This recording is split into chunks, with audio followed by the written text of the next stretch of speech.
Back for game number 2 of this best of 2. In fact, it's the final best of 2 for us and for these two teams. The international preliminaries reaching their conclusion here today. It's been a long road for everyone involved, but TongFu very near a pleasant end of that road. All they got to do is put one more win together to guarantee that they're going to be going to the winner's bracket when they get to the big stage in Seattle. Rattlesnake, however, no real chance to do anything except wind up in the bottom half. They were 3-9. I guess that makes them 3-10 now in the standings or in their group standings. So they're definitely going to be one of the lower seeds, but still going to be playing for pride, taking on TongFu here today. I'm your host there in AC Chambers, joined live by Draskell for the analysis and commentary. And yeah, Draskell, I mean, TongFu has really shown, not just us and in the matches we casted them. We did get to cast them quite a number of times over the last 3 days, but they've shown without a doubt that they are as built, and you've talked about it, and I've kind of been repeating it just because it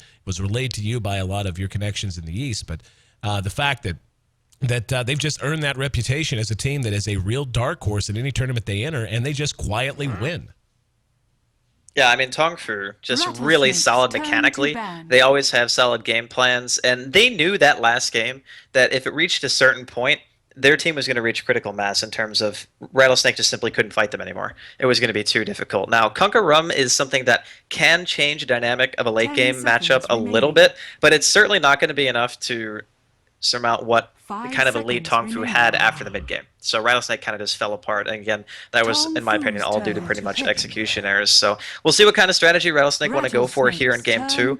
I think that style does suit them. As long as they bring their A game, I really think that TongFu would have been in a lot of trouble, especially considering that it was Dire side. And I believe Rattlesnake get Dire 2 times in a row now, unless I'm mistaken. Because, yeah, no, they are going to get Dire 2 times in a row because they get to pick side this time. So they could do a very similar strategy and maybe make it work here in game 2. TongFu leading off with the Lifestealer pickup. We'll see what Rattlesnake wants to put together.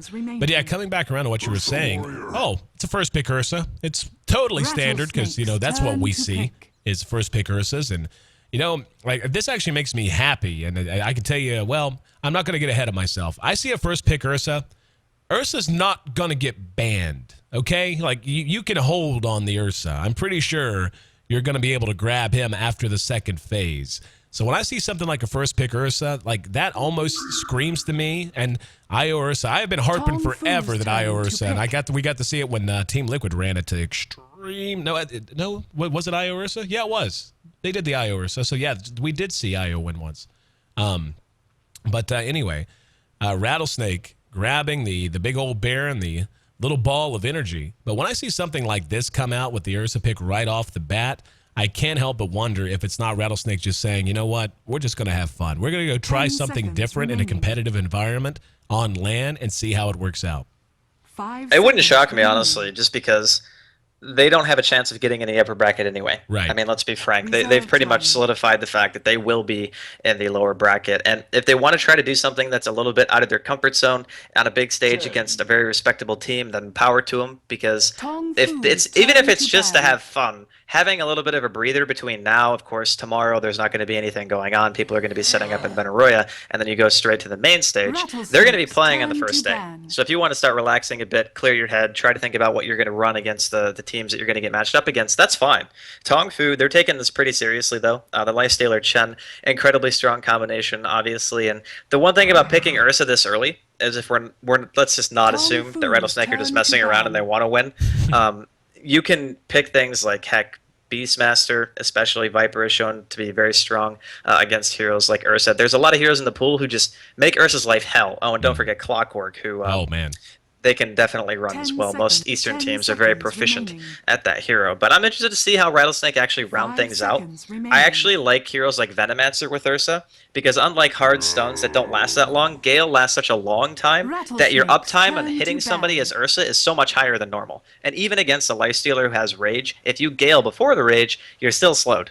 So it could work out pretty well, but we'll see how they want to do it. Yeah, whenever I see Ursa, and he's obviously a very rare pick for the most part, but he does see play, and teams have been messing with him going back years, like literally going all the way back to before the International 2012. Teams were trying to figure out a way to incorporate him into some lineups, and he definitely is a hero who benefits from having some help around him. And a Venomancer, I agree with you. I think that's a brilliant insight and a wonderful pick. I like a Darkseer pick here. They're going to need an offlaner one way or the other unless they plan to offensively tri-lane it, which I guess they could. Ursa IO plus whatever they wanted. Hey, Ursa IO Venomancer, there you go. You're just drafting for Rattlesnake now. But yeah, I mean, I'd love to see a Darkseer with an Ursa as well. Eventually, an Ursa will generally want to get a BKB, but I love the effectiveness of a surged Ursa early on and then a maxed out Earthshock. It is just so unbelievably difficult to get away from a bear who is just moving his legs that fast. I love the race car bear, man. It's probably one of my favorite things in the entire world to see. And Rattlesnake are doing themselves the courtesy of taking away one of those hard counters that I was talking about, which is the Beastmaster, so they don't have to worry about their Ursa getting roared and bored, which is actually kind of weird sounding, but it's very frustrating actually because that Boar Slow is like a Scotty, goes for BKB too. But the Shadow Demon is great because Ursa is like the saddest person in the world when he tries to go in. First target gets disrupted, second target you get purged when you try to go on it, and then you're just like, welp. I get to sit here and pretty much do nothing. And then that person could just very well get sent home by the Chen. And TongFu have a lot of tools already in their arsenal to stop that Ursa. But let's not forget, man, Roar and Dragon Tail are great single target stuns, can increase the uptime of your Ursa on those targets. That's really the make or break. Because if Ursa can't hit something, he is like poop tier. Just awful. So it's up to TongFu to basically pick heroes that can disjoint him as much as possible. You said poop. But I did. Yeah, I don't like to curse on stream either, but yeah, poop's awesome. Beastmaster, you saying poop is awesome, actually, is probably the way I should have said that. How about I'd stop trying to be clever and talk about, yeah, I mean, you've really just covered it all, really. I mean, when you look at TongFu's lineup, the ways that they're going to be able to disjoin everything Rattlesnake is trying to put together. I mean, Rattlesnake certainly has a lot of tools in their own arsenal, so don't forget the efficacy of Tether Stun as well. I mean, Tether Stun with the damage that comes from Io's orbs, plus Ursa just melting your face and tearing it off and drinking it like a smoothie. You know, all of that put together, there are squishy targets. I mean, Lifestealer just does not do well against Ursa. He doesn't. And they're going to go and grab a Gyrocopter to go with him. So nice 2-core lineup for them as well. I actually really, really like that, especially against a lineup like this where obviously Rattlesnake Gaming is running a 2-core of their own with the DK and the Ursa. But Gyrocopter plus Lifestealer just gives you so much. It gives you a nice balance of magic damage and physical damage and everything else. And, you know, the magic damage will help take care of the Dragon Knight and the Ursa, who are two targets. Ursa in particular, depending on the situation, does struggle against a Gyrocopter before a BKB just because of the true huge amount of damage output. 690 unmitigated magic damage coming out of Gyrocopter if he lands a full max level rocket barrage. And that's pretty tough on a hero who needs to be at point blank range and generally tends to find that without a whole lot of other targets around. So TongFu has plenty of push, has plenty. This is just a really well-rounded lineup for them. Rattlesnake, I mean, not bad, but basically it's just going to be a go-get-kills lineup. It has to be. I mean, whenever you have an Io and an Ursa, Dragon Knight, as many things as he's good at, pushing and so on and so forth, it just has nothing to do. It's all going to be about what he can do to help that Ursa out, like you said. Using his Dragon Tail certainly going to be of immense importance. If the game does go late, this doesn't strike me as a game that's probably going to go very late. One way or the other, it'll probably wind up being finished by 30 or 35 minutes.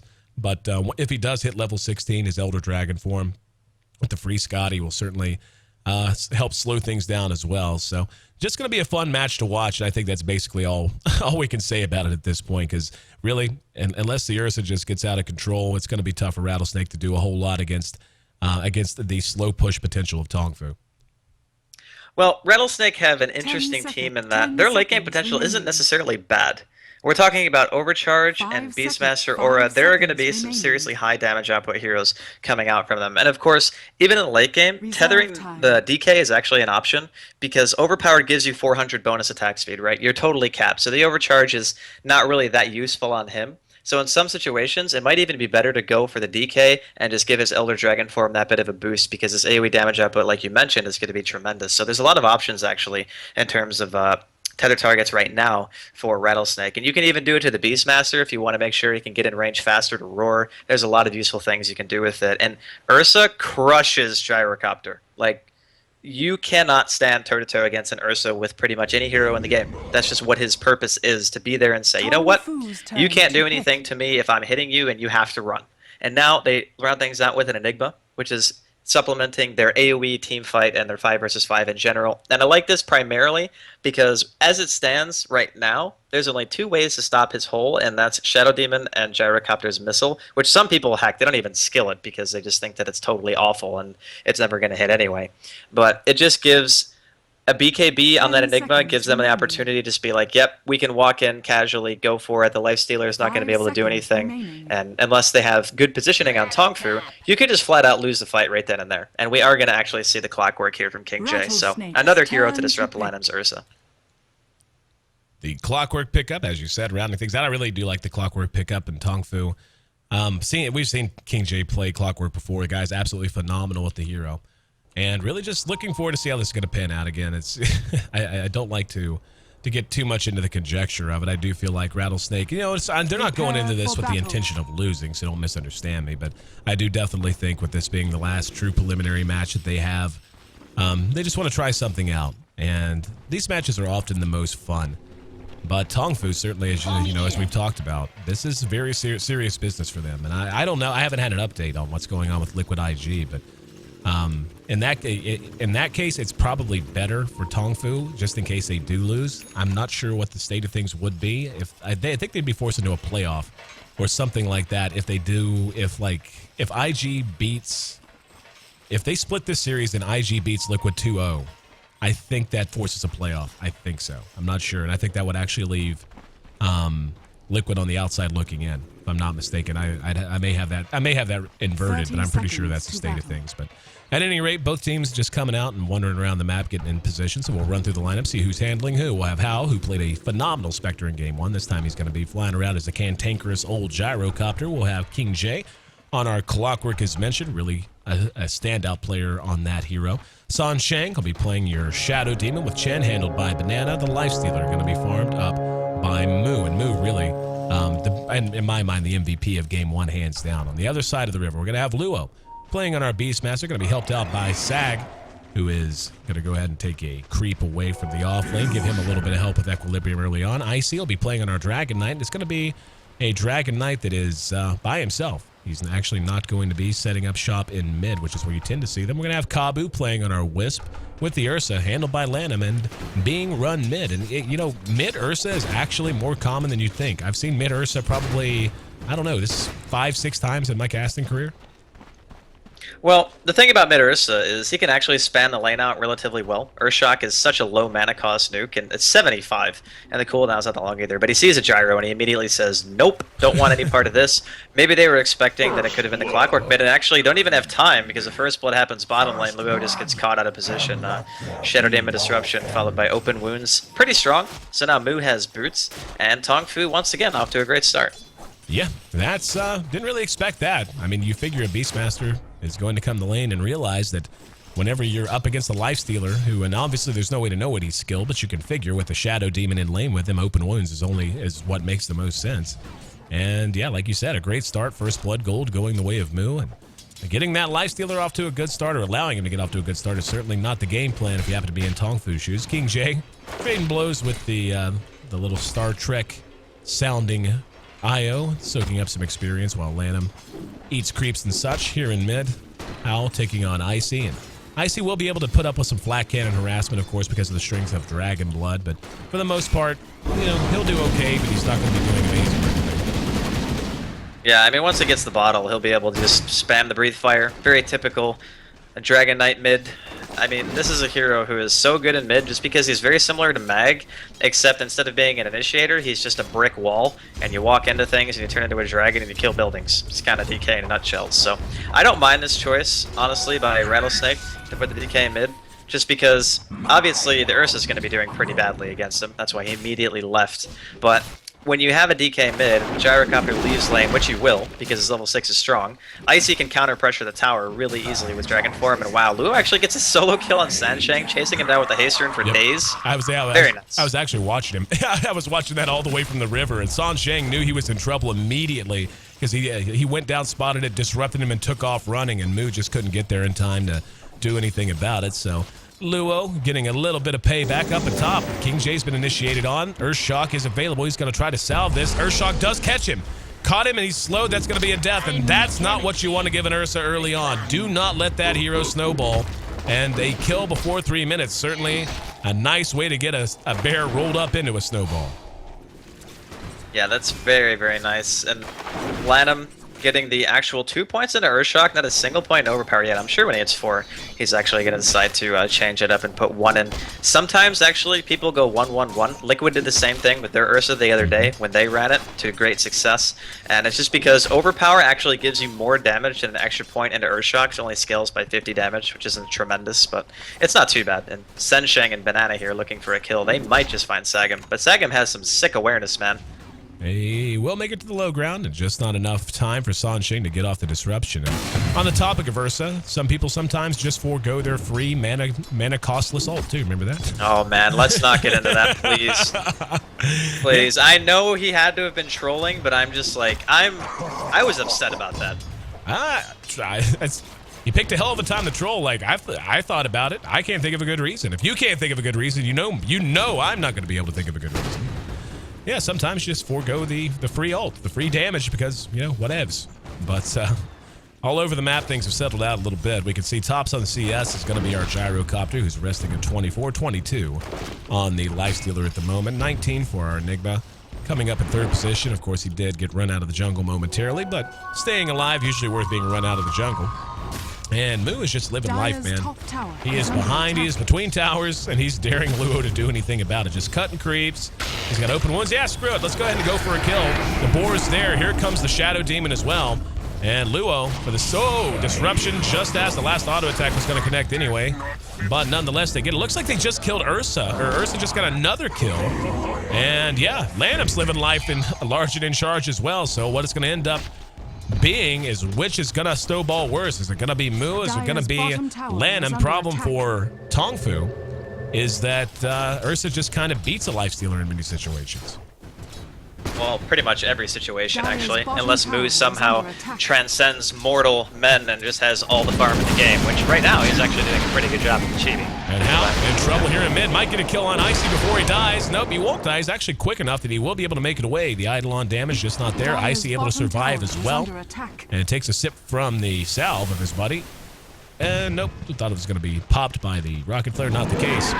Lanham has now come to help out Luo. Luo is not level 6, so doesn't have Aurora. Urshar canceled. He is going to go ahead and rage through it. There's a nice disruption to buy him some time. Moo taking a lot of tower damage. Here comes Lanham. Phase boots are up. And going to try to pursue this out. Phase boots also completed on Lanham, however. Might be able to run down Sansheng. And the boar actually gets the slow shot off, but not nearly fast enough. So Lanham, the big beast, coming to hang out with the master of them. And trying to change the lanes up a little bit. Well, it's favorable for Rattlesnake to put the Ursa against the Lifestealer just for the reasons that we were talking about earlier. Because Moo is going to feel a lot more scared to try to farm against an Ursa than he will a solo Beastmaster. But no, he's just going to abandon him. He's like, yep, I'm out of here, bye. I want to go kill that Clockwork again, because King J is having a very hard time, as is that poor offlane Beastmaster being played by Luo. I wanted to say really quick, too, that he actually bought out. Like, Luo bought out just to get experience from like 3 creeps and almost died again, which is not a good thing, especially in this situation. But TongFu, they're definitely getting an edge here in the early game, and they have a dedicated jungler, whereas Rattlesnake have a jungler who is kind of struggling at the moment just because of the pressure that has been being applied to him by that smoke gank. So I feel as though TongFu are going to continue to be ahead here. They're going to go for the quick tier 1, I would imagine, even though there's only 1 range creep here, and then probably start to move around the map a bit. The thing about Enigma is that you don't move as much as a Chen will until you at least get one item. You know, you want like a mech, or you want your Blink Dagger or a BKB. Those are pretty much the 3 choices. And then you start making things happen with a Black Hole, but I don't think he's going to be moving much, at least for a while. Let's see, TongFu is grouped as 3. Chin's come out, and the tier 1 quite low in HP. They are going to glyph it. And they've got some reaction. Yep, that's going to be the IO.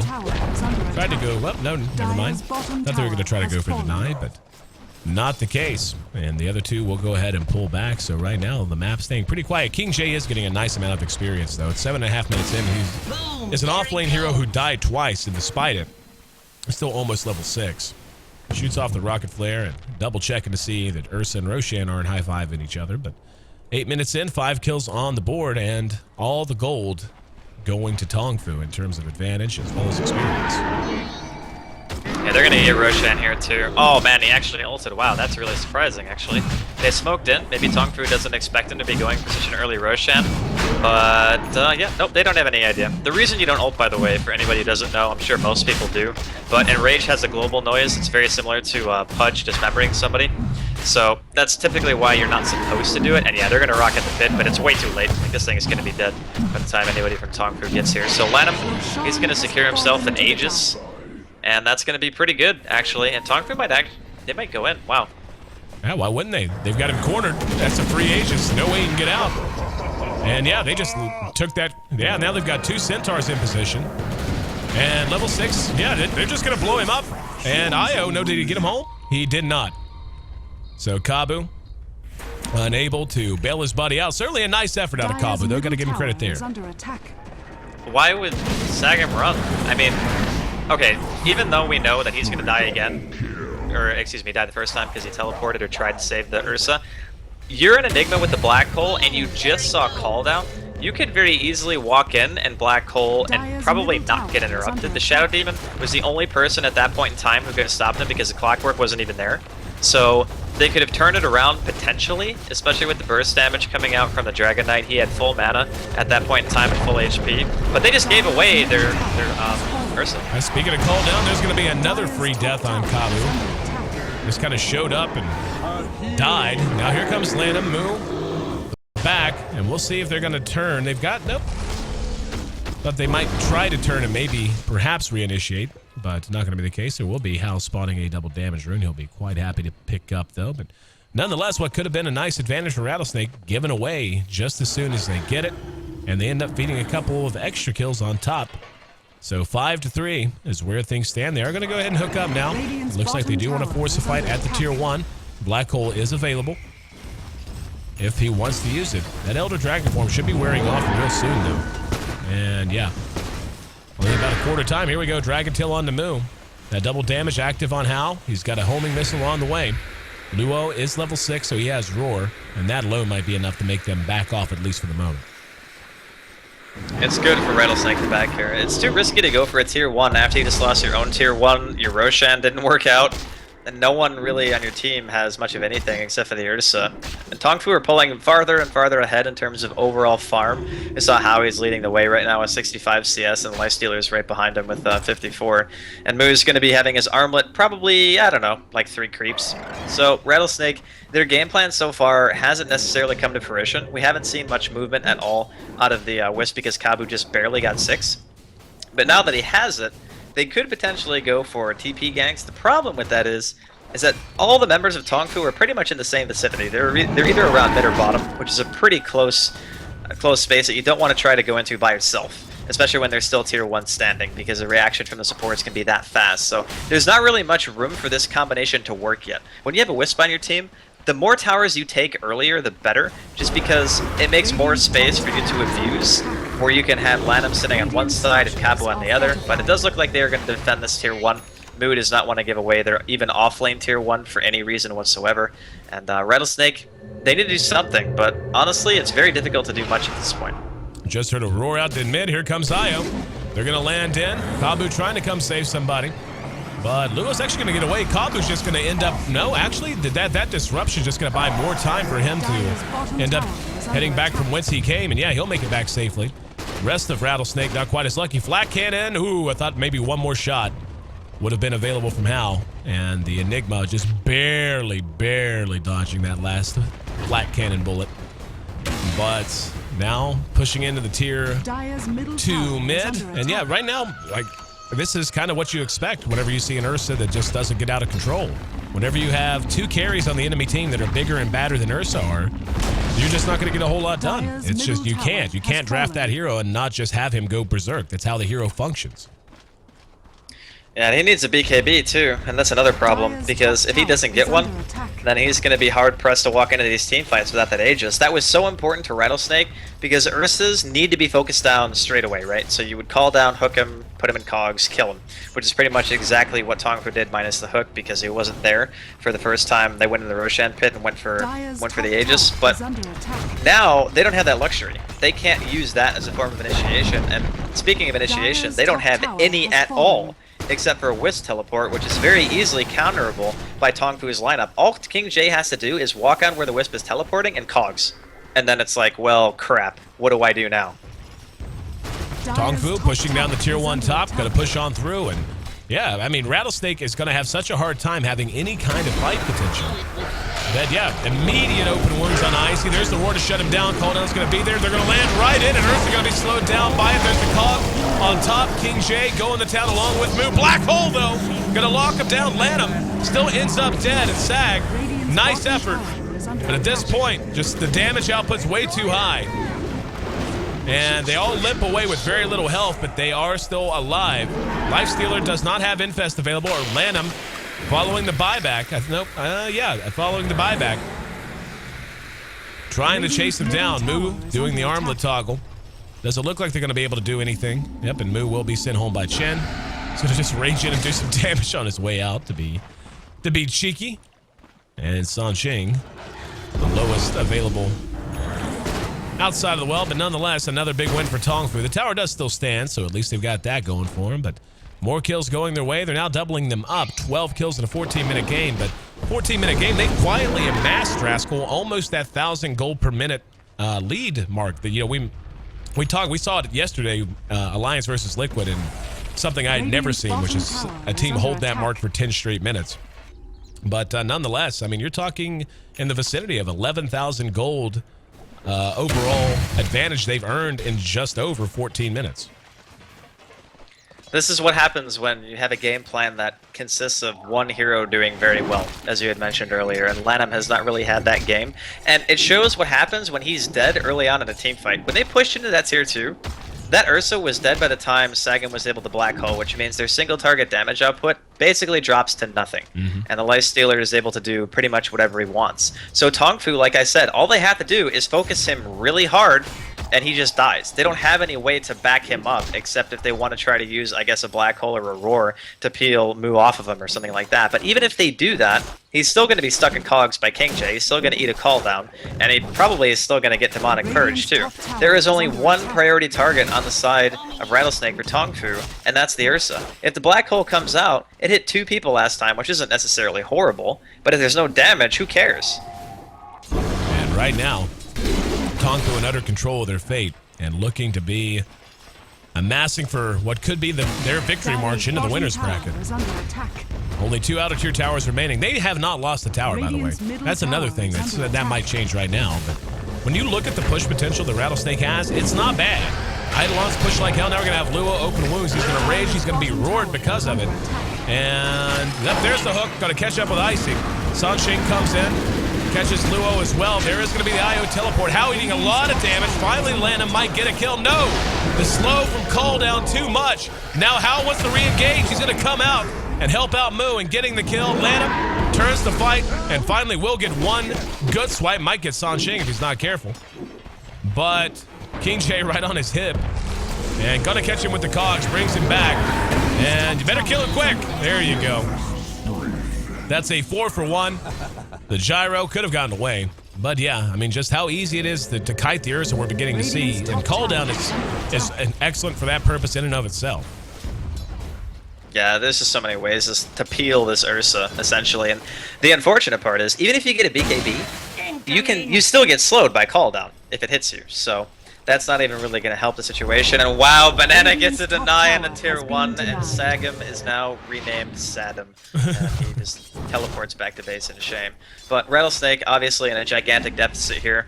Honestly, not really sure what they're going to be able to do to come back here. They're going to have to rely on TongFu to make multiple mistakes if they want a chance of winning. And I wouldn't also be surprised to see King J go for a Ghost Scepter or a Force Staff, just to be able to cog and not just get blown up by the bear. As we know that Lanham is pretty much the primary source of damage currently on the side of Rattlesnake because the DK doesn't have anything. I mean, poor Icy's got 51 CS at 17.5 minutes in. Definitely not having a fantastic game. And I mean, everyone's pretty much in the same boat on Rattlesnake. They're all kind of just barely scraping by. Would love to see the Ghost Scepter pick up, just because Battery Assault would continue to function through it. There's one more way to lock him down, but Rattlesnake taking Ancients, and Hal don't care. Hook's going to be off the mark that time. Now he cares as he gets roared down. Helps on the way. Homing missile will connect. We're going to have Io showing up. San Shing on the backside of it. Here's the call down. Icy's going to step out of it. The fight kind of spread out as they all come in from different angles, and we will see the Ursa doing what damage he can, but not nearly enough. Oh, never mind. That Ghost Scepter absolutely just picked up. Could not get any damage done against the Rattle Trap. And this should just about be that. Yep, there it is. GG cold. So TongFu, in their final appearance in the regular group stage preliminaries, manages to assemble a 18-minute, 21-second win in Game 2 and punch their ticket to the upper bracket of the main event coming up in just a few days. Of course, the International 2013. Now, as I understand it, looking ahead to the rest of the day, we may have playoff matches, and we're all the casting teams are going to be on standby to know who's going to be casting what and as needed, so on and so forth. Not even sure what the results of the other matches are so far. Do you happen to have access to that info, Draskell? I'm pretty sure right now Na'Vi are 11-3, which means that Dignitas and LGD are currently tied at 8-6 apiece. So I'm assuming that that's going to be one of the matches. I don't know about Group B, though. All right, well, we'll be waiting with more info. Of course, you can check out the international website. In fact, I'll tell you exactly what the website address for that is. It is Dota2.com/international/prelims. There you go. That should give you all of your information about the prelims coming up. Keep an eye on the results. And, of course, make sure you check out whatever matches are still going on with BTS and Shiver and Toby and all those wonderful folks. Make sure you tune into those as well. But Draskell and I could perhaps be signing off now for the last time. Really not sure if we're going to be casting anything else. But, Draskell, my friend, I hear you got a pretty long flight coming up, huh? Oh yeah, it's going to be upwards of about 18 hours, I think, of total travel time between here and getting to Seattle. And there's a layover as well in Amsterdam that I'm going to be chilling out for a while and probably just sitting there hoping to get some sleep. Because I'll be honest, man, the last few days I have not gotten much. And as much as I want to cast more Dota, if we do have to end up doing those games, I'm going to be probably the most tired person who's ever been in an airport. So it's all right, man. I completely understand. And yeah, I'll tell you, you traveled more than I did until the last couple of months, and I have learned the joys of the 18-hour travel time. But I'll tell you what, brother, when you get to Seattle, I'll be waiting with your beverage of preference, alcoholic content optional, of course, and we'll get a good chance to catch up and hope to see all of you guys. Well, obviously, Battle Royale Hall only so big. Would love to see all of you, but for those who are watching and will be traveling to the International, can't wait to see you. And again, I'm not going to bring the stream down until I'm positive that we're not going to be casting. We see how this is going to work out. But just in case this is the last time you get to hear from us before the main event, thank you guys, each and every one of you, for being a part, not just of our stream, but for being a part of the Dota community. The Dota community, phenomenal beyond words. And there are no two people on the planet who can appreciate that more than Draskell and myself, who just a year, it's hard to believe, just a year and a half ago, give or take, we were both kind of doing our own thing, just trying to make this thing work. Now, you live in Sweden, I live in San Francisco. That's what the Dota community has done for us. And to have the chance to be back in Seattle coming up in about 24 hours, that's not us, that's you guys. Thank you so much from the bottom of my heart, and I'm sure, Draskell can echo those sentiments. Yeah, absolutely. I mean, without a community, we don't exist. Yeah. That's kind of how it works, because if no one was here watching us, then there would be no point in us talking to each other and yelling into our microphones about a video game. So yeah, big shout out to you guys for watching, and make sure you guys, like Aaron said, check out all the other channels, BTS, Shiver, Toby. They're all doing great coverage as well of the preliminary games, and I'm pretty sure all the other games are still going on because we finished pretty fast. Yep. I mean, that was an 18-minute game. So make sure you guys go check that out. It would be awesome if we could cover some more games, but we'll see what the Valve guys have in store for us. All right.